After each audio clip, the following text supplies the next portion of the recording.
Providence firefighter Mike Day was the first in 30 years to die in the line of duty. In June 2006, Day suffered a fatal heart attack in his office at headquarters just hours after returning from a fire. He loved his job. He loved it. He lived for it. Every day he loved going to work. Cindy Day, his wife of 23 years and mother of their 4 children, says a colleague who worked with her husband for years on Engine 10 at Broad Street asked if she wanted to help design a memorial pin to commemorate his 27 years on the department. Cindy Day says the chief at the time, David Costa, told her the department would pick up the cost of the pins. With the help of her kids, this is the design they came up with. AC for Assistant Chief and 1003 Day's employee number. The fire department was going to pay for them, but I was there with the design.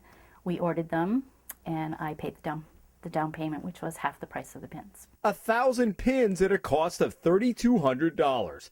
Cindy Day put up $1,600. They were ready in the summer of 2007, about a year after Day died, just as George Farrell succeeded Costa as chief.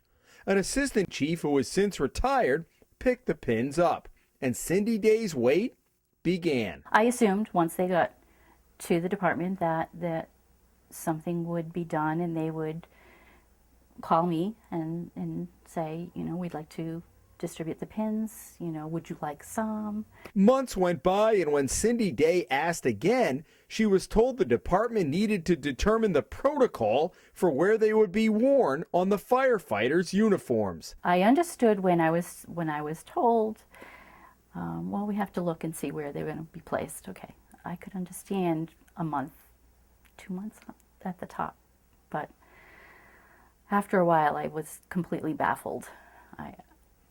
There's no reason for this. Months go by, years went by, 3.5 years have gone by, and I still have not seen the pins.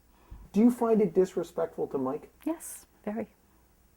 Disrespectful to him, to his memory, and to the rest of the firefighters on the job.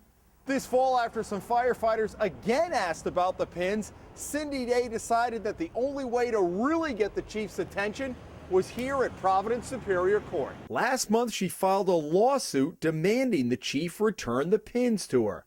But Chief Farrell, who was not available for an on-camera interview, told the Hummel Report in a statement he had nothing to do with the pins and referred to uniform protocol. Quote, "While I appreciate Mrs. Day's desire to further commemorate her husband's service, department policy is clear on what types of commendation awards or pins are allowed on formal dress uniforms." To hold them up and really create the pretext that it's some high-level, deep administrative decision that we have to make is disingenuous at best. Union President Paul Dowdy said since Day's death, the department has issued 2 special pins, including one for those who fought the Motiva fire at the Port of Providence. No, I don't believe that the protocol had anything to do with it. There's some bad blood between Chief Farrell and Mike's brother, Stephen Day, and I think, unfortunately, that carried over into this decision. The union's long-running contract dispute with the city has been bitter and public, and Dowdy has had tough words for Chief Farrell. What about those who would look at you doing this interview and saying this is just another way for the union to kind of stick it to the administration and to pile on here? What would you say to those critics? I would say they may be able to put that out there, but my defense would be Mike Day wasn't in the union. This was not commissioned or paid for by the union. The union had no role in this, except to say, we see a wrong here. And the wrong is a disservice to Mike's memory and to Cindy. We really don't have a dog in this fight, except to say the medal should have went out. 3 years is much too long. Just as Cindy Day's lawsuit was heading to court earlier this month, the pins showed up.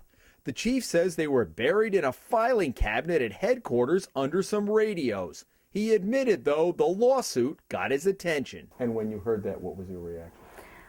It's about time. Did you ever think you'd be filing a lawsuit against the fire department? No. I mean, this over is your, pins. Yeah. Over pins. Over anything? No. It turns out the department could only find 700 of the 1,000 pins made. The union's lawyer says he'll file a claim with the city for the other 300. Cindy Day says she's now focusing on getting them to the firefighters. I want to see them distributed in Mike's memory, and I would love to see them on the jackets of those firefighters. And I'd like to have one myself. In Providence, Jim Hummel for the Hummel Report.